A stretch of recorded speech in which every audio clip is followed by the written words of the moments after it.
नमस्कार मित्रों।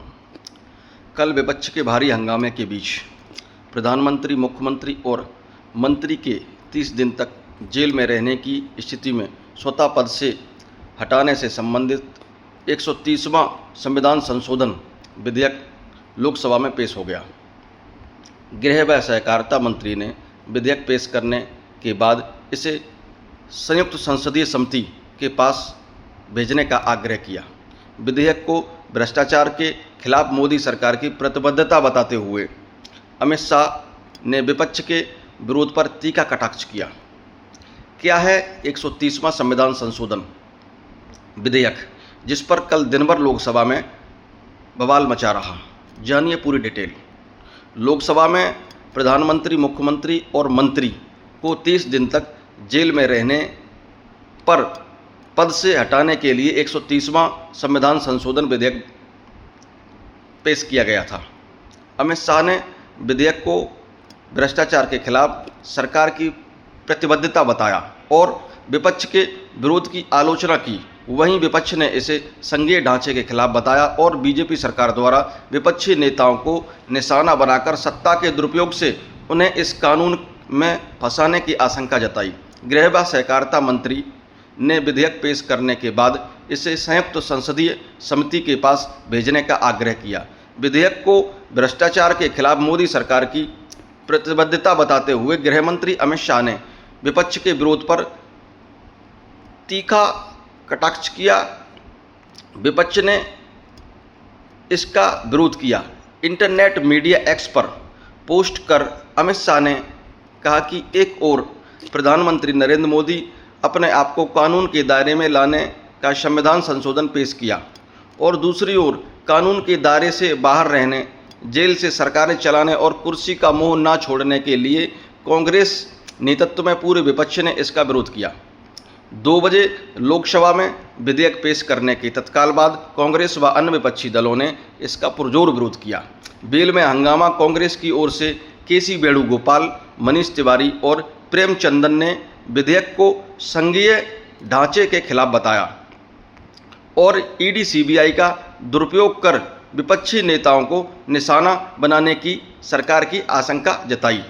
वहीं ममता बनर्जी की तृणमूल कांग्रेस के सांसद शुरू से ही उत्तेजित दिखे और बेल में आकर हंगामा करने लगे। इस बीच केसी वेणुगोपाल ने अमित शाह पर गुजरात का गृह मंत्री रहते हुए जेल जाने और इस्तीफा नहीं देने का आरोप लगा दिया।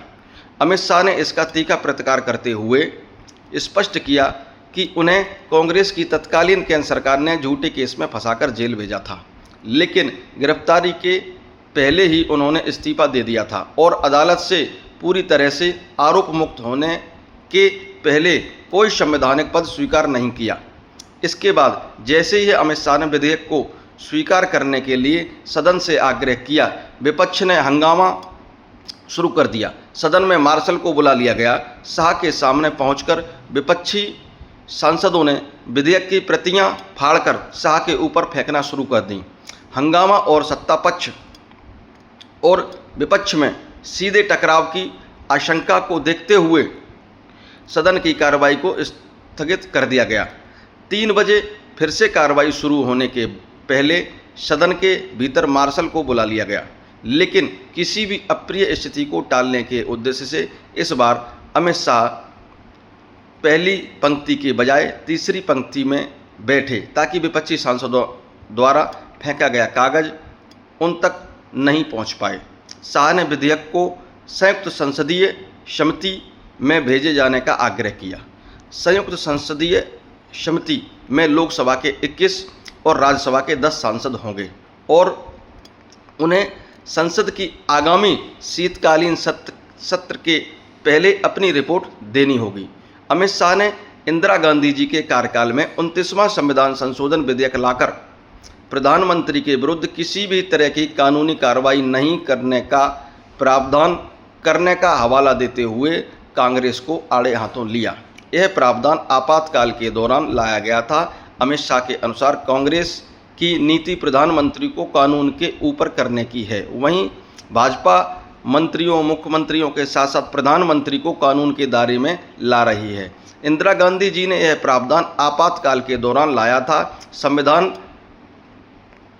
के 130वें संशोधन के जरिए लगातार 30 दिन तक जेल में रहने पर पद से हटाने का प्रावधान किया गया है, जबकि संघ शासित प्रदेश संशोधन विधेयक के जरिए इसे संघ शासित प्रदेशों में लागू करने का प्रावधान है।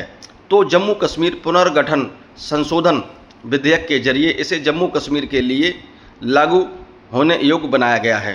विधेयक में क्या है? किसी भी मंत्री, मुख्यमंत्री और प्रधानमंत्री को जेल जाने पर 30 दिन के भीतर खुद इस्तीफा देना होगा। इस्तीफा नहीं देने की स्थिति में 31वें दिन उसका पद स्वतः ही रिक्त माना जाएगा। ऐसे आरोप जिसमें कम से कम 5 साल की सज़ा का प्रावधान है, उसमें लगातार 30 दिन तक जेल में रहने पर कार्रवाई होगी। बेल मिलने पर दोबारा मंत्री, मुख्यमंत्री या प्रधानमंत्री वह व्यक्ति बन सकता है। पूरे देश में इसे एक साथ लागू करने के लिए केंद्र शासित प्रदेश अधिनियम 1963 और जम्मू कश्मीर पुनर्गठन अधिनियम 2019 में भी जरूरी संशोधन किए जाएंगे। इन दोनों अधिनियम में संशोधन से संबंधित विधेयक भी पेश किया गया, परंतु बीजेपी सरकार की विपक्ष को कानून का दुरुपयोग कर फंसाने वाली कारगुजारियों के चलते विपक्ष इस कानून के खिलाफ खड़ा है। विपक्ष को ये डर है कि जिस प्रकार से कई वर्षों से जब से बीजेपी केंद्र में और राज्य में सत्ता में आई है, शासन सत्ता का दुरुपयोग करती रही है। चुनाव आयोग के ऊपर भी बड़े बड़े आरोप लग रहे हैं, जिस पर प्रधानमंत्री और बीजेपी के मुख्यमंत्री खुलकर नहीं बोल रहे हैं। चुनाव आयोग से लेकर डीएम, एसएसपी, शासन, प्रशासन सब प्रश्न चिन्ह के घेरे में रहे हैं। विपक्ष का यही कहना है कि ये जो कानून लाया जा रहा है ये बीजेपी वालों पर लागू नहीं किया जाएगा, और हम विपक्ष के लोगों को जो भी नेता आगे दिखेगा, जो भी सरकार के खिलाफ संघर्ष करेगा, जनहित के मुद्दों को उठाएगा, उनको साम दाम दंड भेद की प्रक्रिया अपनाते हुए बीजेपी सरकार जेल में भेजने का काम करेगी और उनके कानून के आधार पर काटने का काम करेगी, उनका कद घटाने की कोशिश करेगी। यही कारगुजारी के कारण, यही आशंका के कारण विपक्ष ने कल इस कानून का बहुत विरोध किया। धन्यवाद।